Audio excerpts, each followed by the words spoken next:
Would you like my real name? Your real name and anything you want to go by. All of them. Uh, well, partially Ernie Jane Masako Nishi, and sometimes I call myself Dancing and Singing Universe, and I choose my name according to how I feel on that day. Okay. Well, I was born in Los Angeles, and my parents owned a small mom and pop store. You know those corners, little stores that there are in East Los Angeles, which is in LA, kind of just a regular area near City Terrace. And I was just a little baby. I mean, I was in a playpen. And when the war broke out, I must have been about 3 or 4 years old. And my father had to sell the store and find somebody to occupy the home he had bought on Folsom Street. And it was a very rushed time because they only gave us a couple of weeks to get out of town. This is the beginning of my life, right? And my father sold the store to a neighboring Armenian lady. And I asked him one day, "How much did you sell that store for?" And he said that he had just bought a meat case, to put meat in it. And it was brand new. And the cost of the meat case is what he sold the store for, which means he lost everything. It's just the cost of the meat case he got back. He did buy the store for cash. And the house itself where we had lived, in those days they had this thing called, they would send the children to the store, the corner grocery store, and they would say, buy milk and bread and Las Palmas chili or something like this. And they walk down the street and the kids would put it on the bill, the tab, little thing that they keep. And there was one family amongst all the families that really, kept on the very day they would pay their bill. So they're very diligent and responsible. And so my father said, we're leaving town because the government has ordered us to. The order from, 9066, Roosevelt signed that order, made up by DeWitt and signed by Roosevelt, and changed all of our lives. And so my dad rented it to the Gomez family. There was I'm guessing about 7 people total in the family. It was a small 3-bedroom house, 1 bathroom. It was rough, I'll tell you. And he rented it for the cost primarily of the land tax. It wasn't so much profit, but kind of the land tax, and I don't know, it could have been a little bit more. Somebody else kind of handled the things for him, because if something broke down, my dad's not there, we're imprisoned, right? So we did have someone else handling the property. And they stayed there all through. It was a time when it was a very, short housing. There wasn't too many housing around.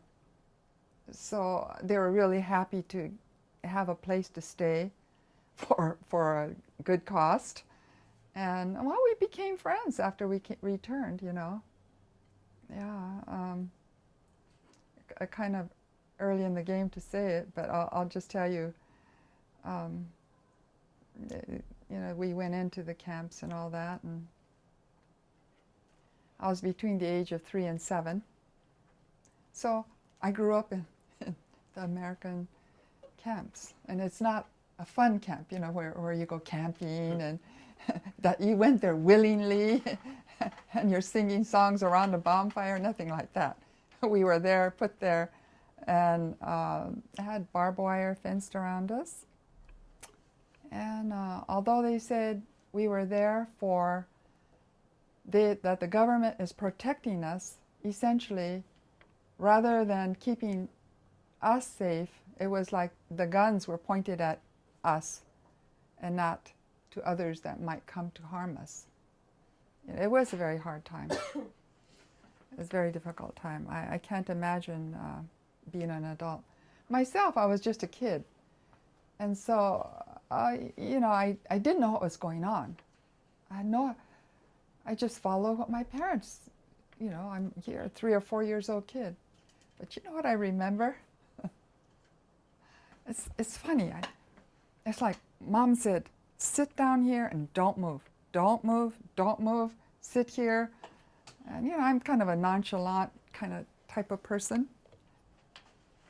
So I was sitting there, and what I recall is around me, when I turned around to see, there were great big bags, and people were sleeping on them. I never saw this before, so it really impressed on my mind. And what it was is, I think we were waiting for a train to pick us up to take us to the next destination. Right, which was Post in Arizona camps. It's detention camps, I guess you can call it, or the name is controversial. Internment camps and concentration camps. The term is controversial, which is the most descriptive of the camps. Is there any questions at this time? It all started right after Pearl Harbor, essentially. And it's called wartime hysteria. They just get overly excited and make these decisions. And these decisions were made for many different reasons. Some were economical, because if they lock us up, they can buy our land for cheap, And they really cashed in. A lot of people cashed in. And they say it's to protect us, but at the same time the guns were pointing at us. And, well,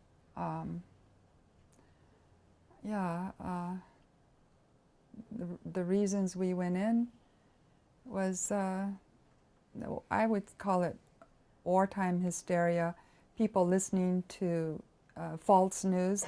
For instance, they said, "Oh, they're spies. The Japanese are spies. We found 25 radios at their house," or guns or something. That they're going to be out here and cause problems. But actually, it was a radio store. They were selling radios or guns. So, of course you're going to have it, because that's a store to sell it. It's not a devious way of holding on to these things, right? But and if I may go into a little touch of Tuna Canyon. This is of recent news. Okay, this is recent, where I'm not talking about the past. It stems from the past. It's news that's on right now on the radios and television across I don't know. I know my friends here in Santa Ana, Laguna, and on, and I think in San Jose they hear about it.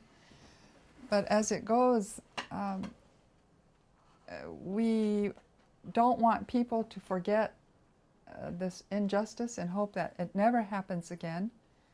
And there's a place in Los Angeles that held the first so-called prisoners, the Japanese supposed dangerous people who were primarily teachers, ministers, judo teachers, and things of this nature. And my father-in-law, who's 16th generation Buddhist minister, was one of them. And it just so happens to be, they're trying to, it's in Tahunga Canyon, and they're trying to develop it into a golf course and other things in that area, and kind of forget that people were kept there against their will. And so my sister and her JACL, standing for Japanese American Citizen League, got together and has been going to Los Angeles City Hall to see if we could designate that area as a historical landmark. And I think I have I want to show you shots. I go to support my sister, and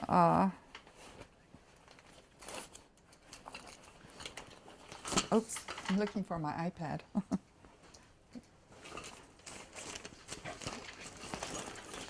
Where is it? Did I leave it there? Oh, thank you. Excuse me. That's okay. I want to show you what had happened is she gathered a group of people, and they all wore red shirts. They all wore red shirts, and they... It's not coming out. Thank you, huh? It always does, right? And, okay, here we go. So that in LA they will, how do you say, designate Tuna Canyon as a historical site. This is my sister, my son, and the people with the red shirts. They went on a bus. I went on my car. And here are the people. They're taking pictures. This is part of City Hall. And it wasn't just Japanese people there. People were coming in from other states just to support us, right? It's the principle of the thing. It could happen to any racial group. And so we must not have it happen. And therefore, other people from other states came to support us. That's my son. And that's my son, and that's me in the corner there. I'm just learning how to use this iPad. Some of these people were on television and things like that, trying to promote and give the people an idea of what Tuna Canyon was all about. It was like one of the first detention centers. Essentially, there were 10 concentration camps, but there was this one that started early in the game. And that's my granddaughter. She went along. It is her great-grandfather who was put there. Yeah. And this is, you could tell, this is LA City Hall. And, oh, okay, I think still LA City Hall.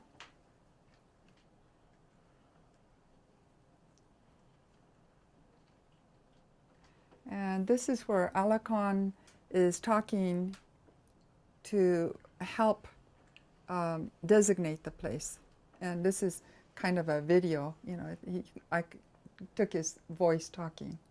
And is Alcon a city council member? Or? Yes. So, okay. And my son and I. And this man with the light-colored shirt, he's also advocating to have the place designated as a historical site. His father was one of the officers, you know, that was in charge of the Japanese. But I say Japanese, but in Tuna Canyon there were also Germans, Italians, and they actually took people out of Peru, Japanese Peruvians out, and they brought them over there. I mean, they went through that extreme, but there's reasons for it, you know, some political reasons that we don't know. Yeah, this fella here. Okay. This happened to come up. This is my latest sculpture. It's just a whole lot of faces. And ironically, I just had this made with my friend Raymond, and we're sending it to Nagasaki. It's kind of a cultural, strange exchange. Nagasaki was bombed, you know, during that time while we were in these camps. And they're having an art show at the museum there. And I'm sending this sculpture showing what was happening here in the U.S. So it's being sent to Japan, I think next week or something like that. And so this shows the Japanese American behind barbed wires and the anxiety, the trauma, I think there's a lot of uncertainty, a feeling of you don't know what's going to happen next. You know, and you had your home taken away, your cars, your no TV sets in those days. If you had a pet dog, you couldn't take it with you. But it was a hard time, you know, just jailed. But I don't know. Myself, I just started making these things after a pilgrimage. This is a rusted piece of tin to show the kind of a deterioration, kind of a passing of time. Okay, it's and my sculpture represents it. It's not a slick, clean, gorgeous, beautiful. It's life as it is. A little bit of dirt and rust. Yeah, okay. I just had to show you, you know, my sister and the latest going on about Tuna Canyon and what we're doing now in the, it's something that happened way back then. We're still trying to preserve it. So if you hear anything about Tuna Canyon Detention Center, you'll know that it's from my sister, the one with the hat on and sits straight. He's laughing because he knows her. She does a lot of good things, you know.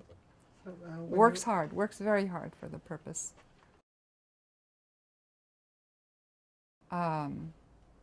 We initially went to Poston, Arizona. And my grandpa was there, my grandma, and my aunties and uncles. So kind of family all in one camp. But then up comes question 27 and 28. Basically, tell me, do you... No, okay, can you explain that? Question 27 and 28, sorry. Well, I wish I could do it word for word. But basically, it said something to the effect of, would you fight for the United States and for, what is, it's all against the Japanese government, meaning, you know, kind of like, I wish I could repeat it word for word. You have any idea how to say it? No. Okay, you're going to look it up. 27 and 28. It was a question what was very difficult and really tore families apart. You know, one person says yes, the other person says no, and your brother said yes, and the other brother says no, and then it starts up a family feud. And then they don't talk to each other for 50 years or something, you know. It really wasn't too easy kind of thing. While as they asked us that kind of question, do you have it? Yeah, so question 27. Are you willing to serve in the armed forces of the United States on combat duty whenever ordered? Combat duty, right? Did you hear that? And then question 28. Will you swear unqualified allegiance to the United States of America and faithfully defend the United States from any and all attacks by foreign and domestic forces, and forswear any form of allegiance or disobedience to the Japanese Emperor or any other foreign government, power, or organization? Right. That's it. Did you guys get that? I wish I could have said it word for word. Essentially, here we are behind barbed wires. They've taken away our civil rights. You know, American citizen, they just corralled you. And so my dad said, well, here I am. I've had my civil rights taken away. I'm put into this jail-like situation. Why would I go out and fight?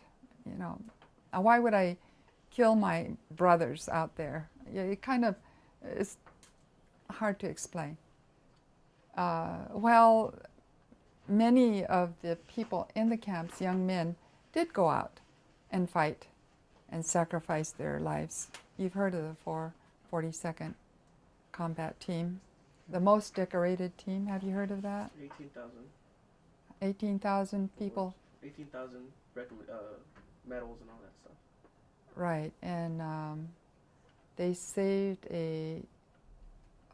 there was a group of people, I think in the Italian area, and many of them sacrificed their lives to save other Americans. I mean, you know, just sacrifice their lives. And there's a movie that you might be very interested in seeing. It's called Go for Broke. It means just go out and do it, even if it costs your life. Yeah. Just get it done, even if it costs your life. So there's a movie, Go for Broke. It's something you might want to take a look at. A kind of a spirited, you know. So here we were in this kind of situation, a difficult situation. It was very sad. My mother, who's kind of happy-go-lucky, she thought she was 100% American. She went to school with all blondes and blue-eyed. She thought she was blonde and blue-eyed. Well, when they put her in camp, she says, "What happened? How come I'm here? Well, there's all these Japanese people here," she says, you know.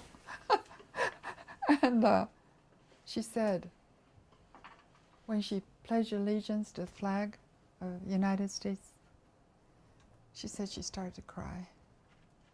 She realized that she was not considered just a regular citizen. She was singled out.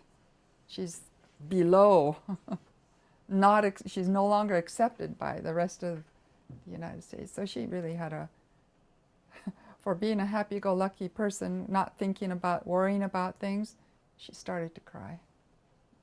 Yeah, it was Mom, my mom. If you ever go to the pilgrimages, you'll find many people there, especially the Manzanar pilgrimages. I go to the Tule Lake pilgrimages. And at the Manzanar pilgrimage, you'll find people, what is it, the Middle Eastern people? Because of, 9/11? They suffered a great deal of discrimination as well. You know, the Twin Towers and all that kind of thing. And so when they do a lot of profiling.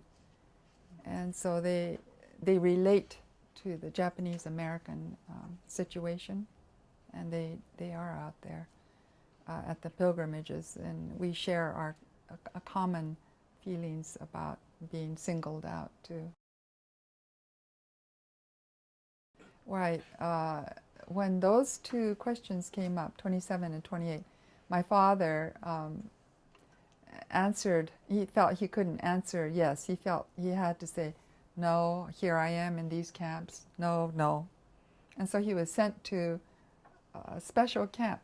It's called Tule Lake, near the Oregon border, where I go for my pilgrimages.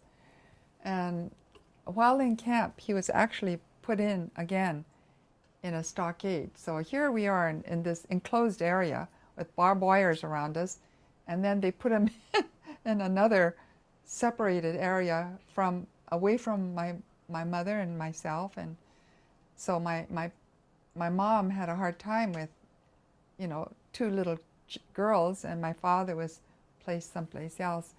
And he wrote a diary, and I'm hoping that I get it translated. He wrote it in kind of an ancient Japanese style. and it's kind of rare. People wrote, Japanese people were kind of like, they all wrote diaries. But my dad wrote it, but he wrote it also while he was inside of the stockade, not just the camp, but the stockade. And that's kind of rare information. And that's kind of my life's goal, to bring all of that out.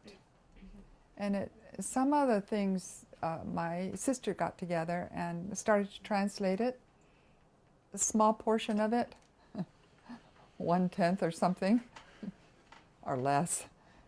And it says that, you know, when my mother and father write letters to each other, they were always screened. You know, the guards would read it through and say, okay, we'll let this through, we won't let this through, cross this line out, or something like this. But my mother would always write to him that I was crying every night for my father. You know,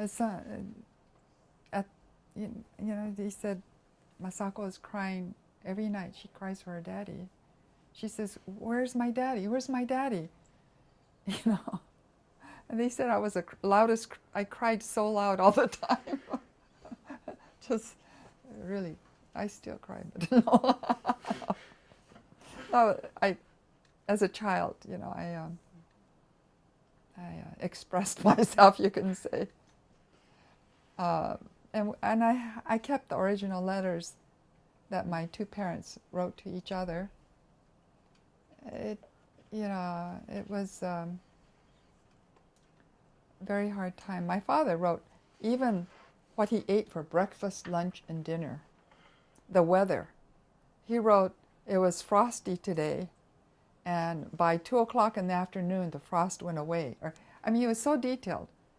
He also, there's a portion of this that I read. He says it was late at night, he was sleeping, and the guards came in, the soldiers, and put the light right in his face, and so-and-so came in with blood all over his face. The side of his face was full of blood, and he was, put into one of the areas to sleep. Yes, and I also need to go on to say about what happened on those propositions. Yeah, pilgrimages.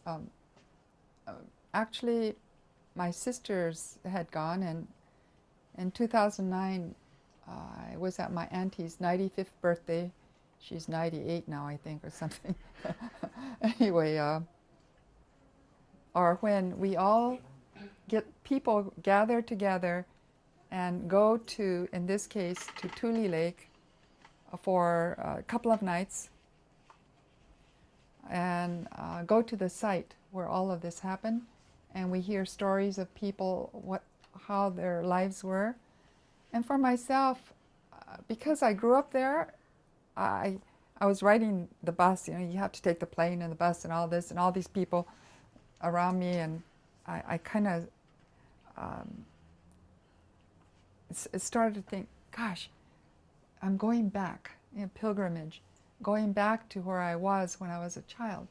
I tried to breathe the air, I can't remember everything, but I thought, maybe this is how the kind of air I breathed when I was 4, 5, 6, and 7, and all these things are going on. And then when you realize the situation we were under, so different from my life now and today.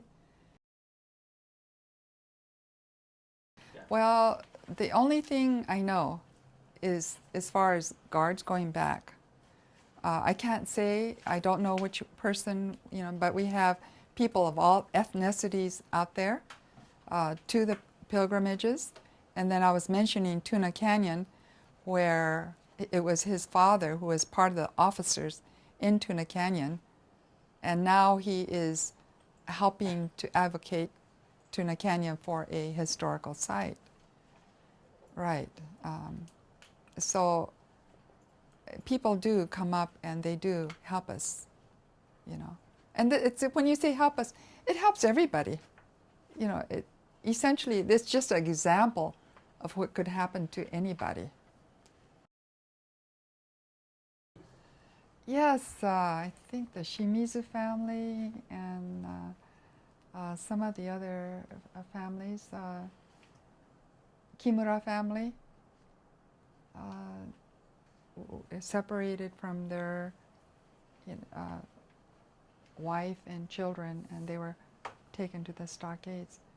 They had a hunger strike there. They had all kinds of goings on, right. My father was more of an observer. He would be writing his thing. And he stood fast.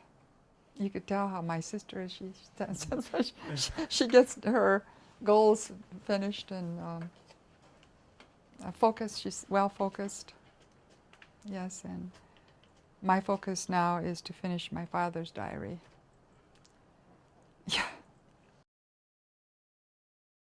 Yes, they went.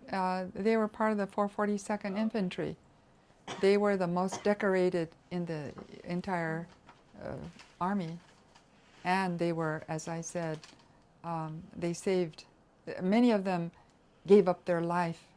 It was that go for broke spirit.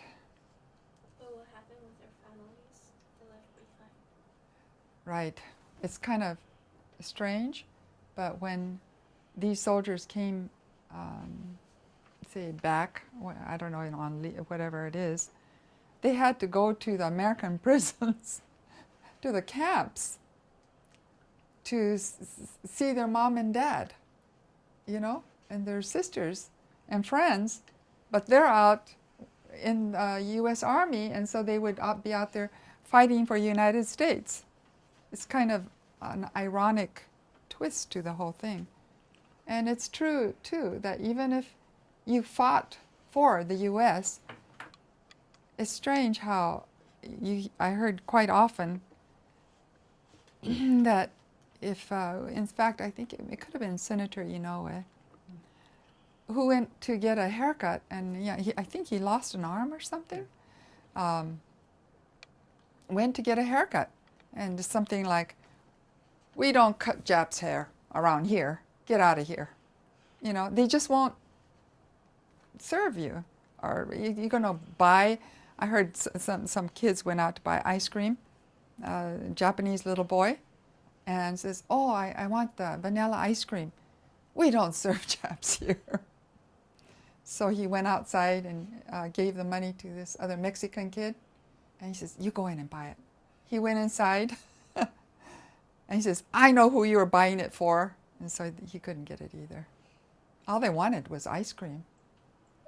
So in different pockets of the United States, it doesn't make sense, this prejudice. I was just a child. I was such a child. I loved to sing and dance. And I knew nothing of sadness or anything aside from wanting my daddy. Actually, I don't know if it's going to make sense, but the night they came to pick up my father, he has it in his diary. The night they came to pick up my dad, here I was, 4 years old or something like this. And I see this tall soldier coming to the door, and I go, "Oh, there's a soldier there. This is really exciting, And I said, "Daddy, Daddy, Mommy, here's the soldier. What's going on?" And I got so excited, not knowing what to do, while my father is very serious, looking for his bull durham, which is the kind of tobacco that you put in the paper like this. You roll it up and it's tobacco. And my sister he knew what's going on. But me, I seemed to be oblivious. And a child, an unknowing child, that I was going, "I'm in the army now, I'm in the army now. You never get rich by digging a ditch. I'm in the army now." I had no idea of the gravity of the situation. I'm still a kid, I guess. Same. I'm still the same. I like to sing and dance.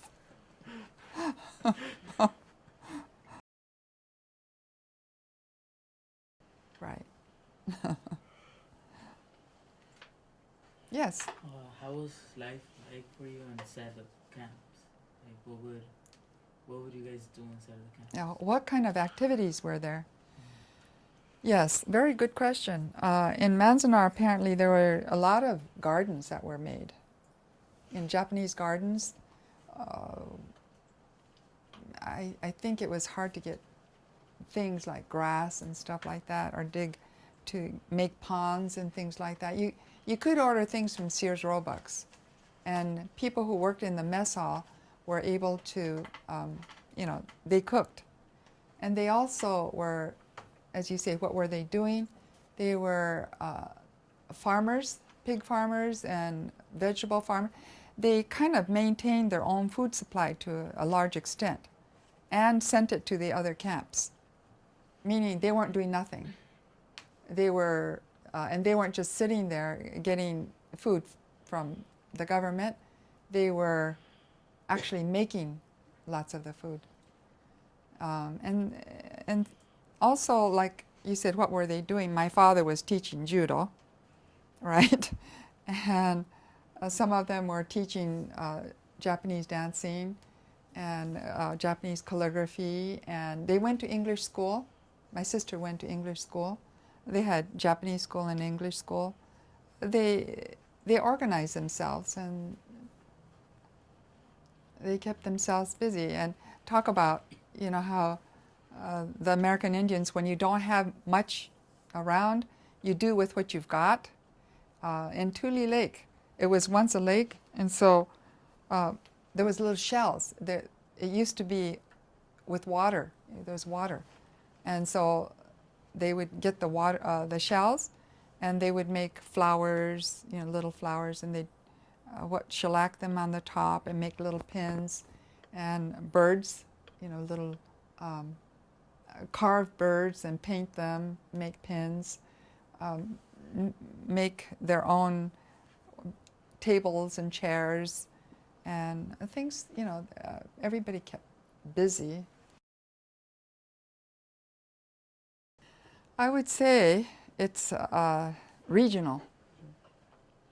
I think here in California, where there's quite a few having different jobs, becoming doctors, etc., people get to know you and accept you and find out that you just become friends. There's just people to people, bottom line.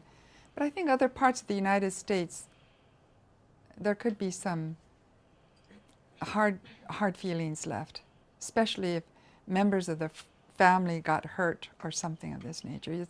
It's hard to forget. But I think we need to carry on. We cannot hold to these things that stop us from going forward. I really feel that way. So it depends on where you're at, I think.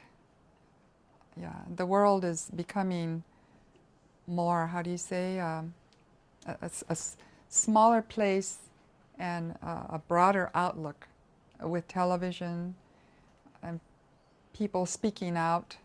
Yeah, I believe so. And there is that thing about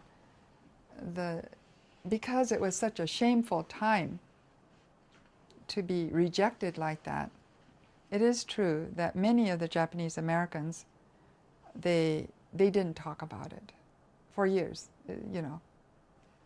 But you could see how tall my father is. He would talk about it. Nobody else would, but my dad did. But my mom would say, "Oh, stop talking about it." We'd be at the dinner table. "You keep saying that, they're going to throw us back into the camps." That's what my mother was still scared, right? It's a traumatic experience. But my dad, he's like I said, he's very bold and strong, and that's he would speak out. He was a judo instructor, by the way. Maybe that has something to do with his personality. Yeah, he was a judo instructor. He said, well, had they not had the camps, and if I had not gone to the camps, I would probably be a soldier. And the U.S. lost a good soldier when they put me in the camps, he said. He's funny, huh? But he would be a good soldier, I think. Yeah, he's got that spirit, you know. And it's kind of a strange thing to say, but when he left Japan to come to the United States, you know, he was born here in the U.S. and he was raised in Japan, so he had lots of Japanese ideas. But when he went to some of the, how do you say, influential leaders, Toyama Sensei, he's one of the leaders out there. He told my father, he said, and my dad was 17, he said, when you go to another country, you work for the benefit of that country. You know? It's where you're at. You work for the benefit of that country you're in. So I think that's quite a great statement. Yeah.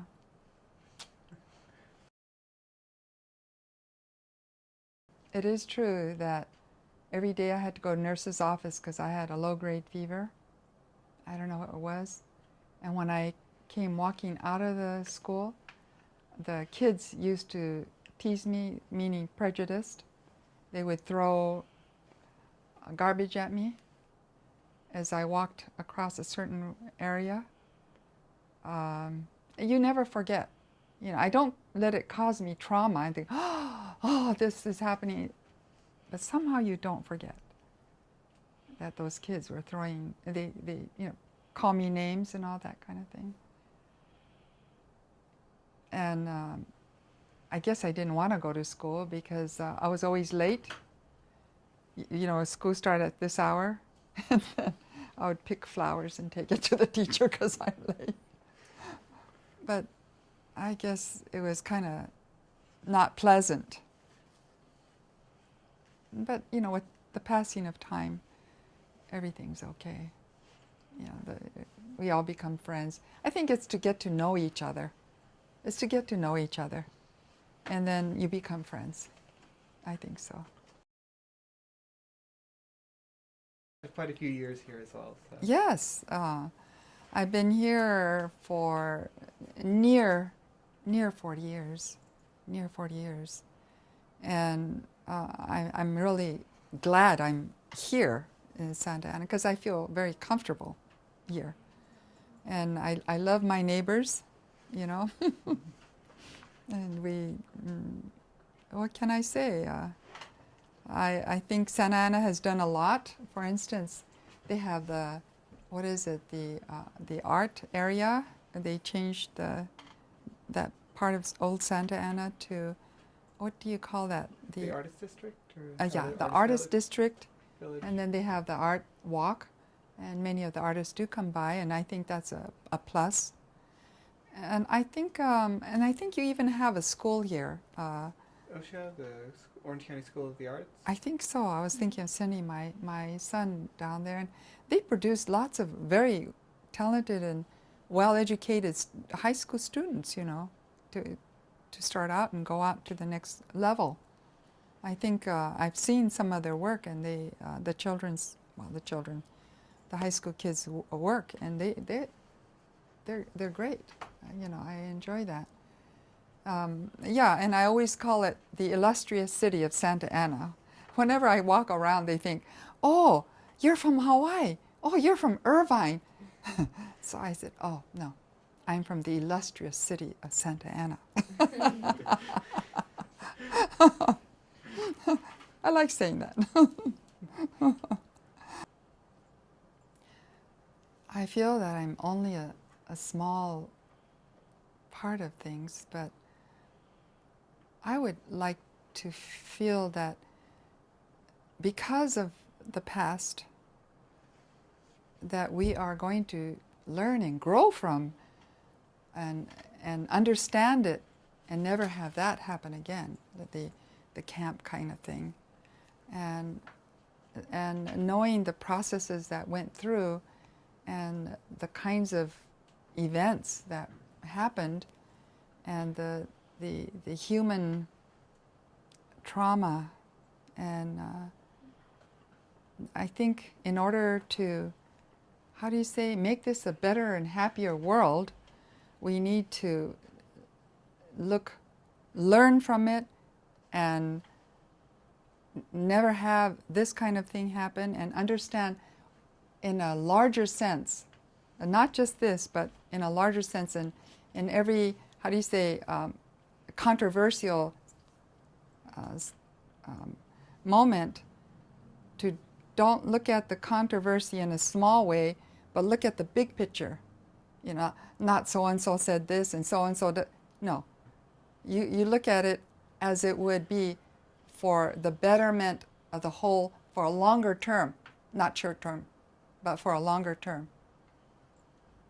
You know, it's not just for today, but it's for later on too. So we must not get muddled up in the small things. We need to look at the big picture to make it better for future generations. And you guys, I have hope and faith in you. Let's do it. Yes. Yeah, I'm very positive, okay? I'm very positive. I love seeing your smiling faces. We'll keep it up. Yes. Do our best. Yes. All right, well, thank you, Jane, so much for being here, and we appreciate you taking your time, the time out of your day to be here. Yeah. Thank you. You're welcome. Well, I wish you all the best. And let's keep it going. Thank you. Here.